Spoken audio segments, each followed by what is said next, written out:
Benvenuti lettori di mattoscacco.com in questa nuova video lezione e anche in questa lezione andiamo a trattare del principio di limitazione, ovvero quando un giocatore va a limitare i movimenti di un dato pezzo avversario, che può essere una torre, un alfiere, una donna, per evitare che questa entri in gioco. Quindi in questo modo, nonostante entrambi i giocatori sono a parità di materiale, uno dei due giocatori praticamente si ritrova a giocare con un pezzo in più perché uno dei pezzi avversari non ha vie di uscita.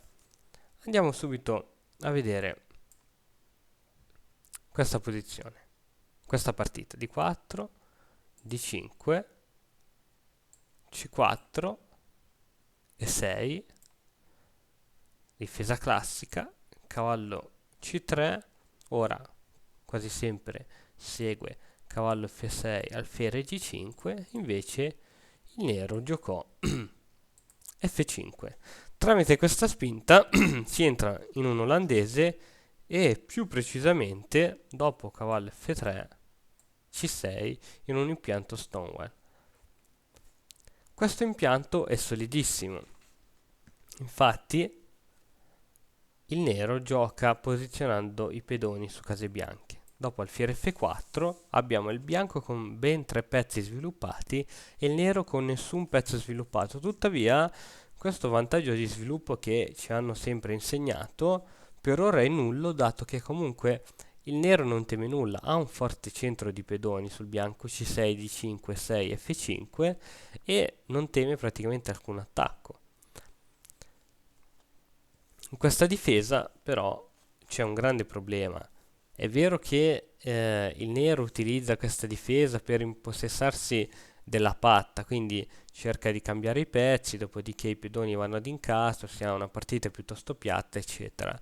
Tuttavia, posizionando i pedoni sul bianco, abbiamo questo bellissimo alfiere campochiaro in C8 che non sa dove cacchio deve andare. Se va in D7 rimane bloccato, se va in B7 rimane bloccato. L'unico modo, appunto, è quello di tirare via l'alfiere camposcuro, tirare via il cavallo, arroccare e dopodiché penso che sia l'unica manovra per togliere questo alfiere, quella di giocare alfiere C8, D7, E8 e H5. Questo è il piano del nero. Come puoi vedere è un piano molto lungo perché bisogna togliere l'alfiere, il cavallo, arroccare, fare tutte queste mosse d'alfiere mentre il bianco non è che sta fermo intanto. Quindi è molto rischiosa questa difesa e bisogna saperla giocare. Alfiere di 6, cercando subito di andare a cambiare gli alfieri, e in questo modo dopo un cambio la partita si fa ancora più piatta, dato che comunque i pedoni andranno a posizionarsi su case bianche, non avendo più gli alfieri camposcuro si avranno dei problemi a creare delle minacce. Qui può seguire alfiere G3 e non bisogna temere assolutamente F4 perché dopo alfiere H4, alfiere E7 non ci sono alcun tipo di problemi, può seguire direttamente il cambio oppure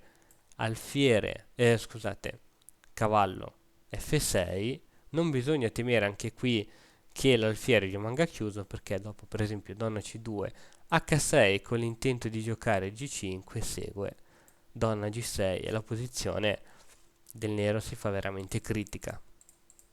Quindi anche la ritirata dell'alfiere in G3 va bene, ma qui il bianco gioca una mossa molto interessante, E3. Perché E3? Perché in caso di cambio il bianco va ad ottenere questo fortissimo avamposto in E5, quindi il cavallo in E5 è praticamente fortissimo e dopo un cambio segue che va a crearsi un pedone in E5 nella parte avanzata della scacchiera, il che è sempre un bene. Ovviamente il nero per ora non cambia l'alfiere, gioca cavallo F6, alfiere di 3 giusto per arroccare, ma l'alfiere di 3 non ha sbocchi, donna C7 e ora bisogna sì preoccuparsi del cambio perché dopo alfiere per F4 e per F4 donna per F4 il nero va in possesso di un pedone. A questo punto è ancora buona G3, ma il bianco se ne esce con un'idea abbastanza originale.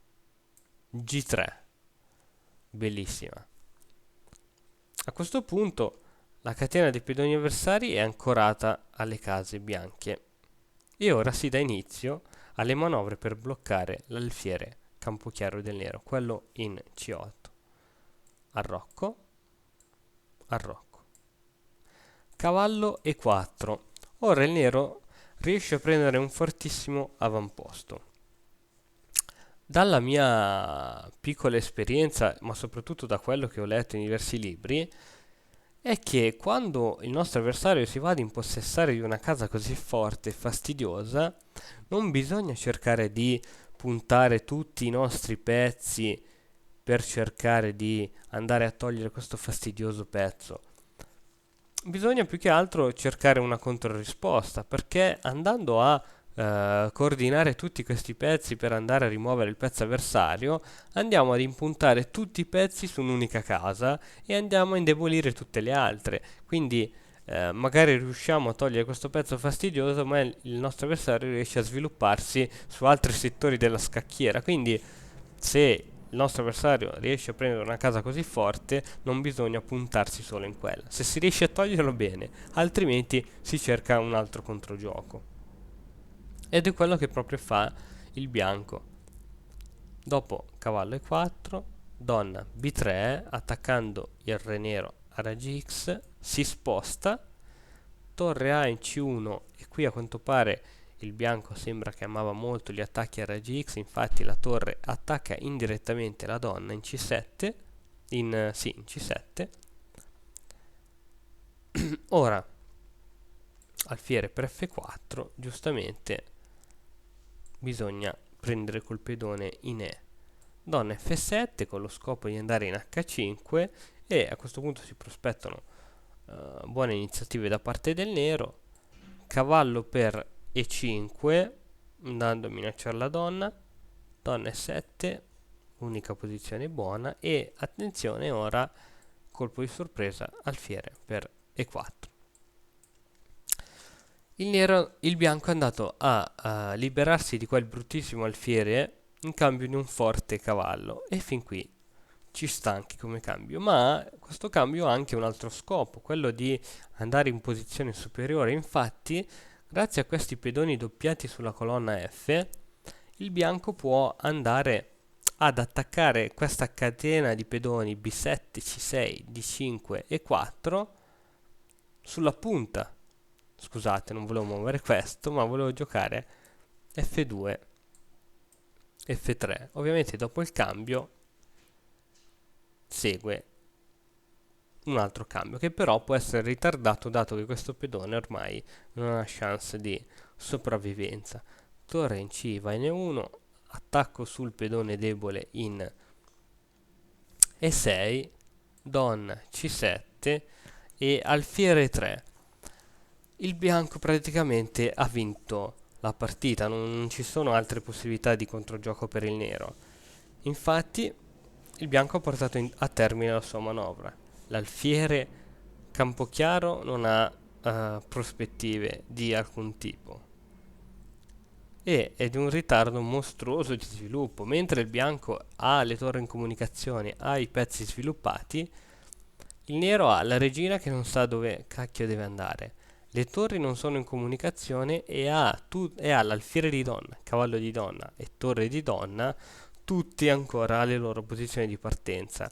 E puoi tu stesso analizzare questa posizione che è nettamente vantaggiosa per il bianco, perché dopo qualsiasi tipo di mossa può seguire qualsiasi tipo di combinazione che porta comunque in vantaggio il bianco.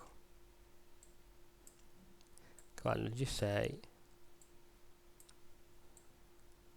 Qualsiasi mossa porta in vantaggio il bianco, quindi questo enorme vantaggio di sviluppo e limitazione dell'alfiere Campochiaro ha portato il bianco ad aggiudicarsi la vittoria.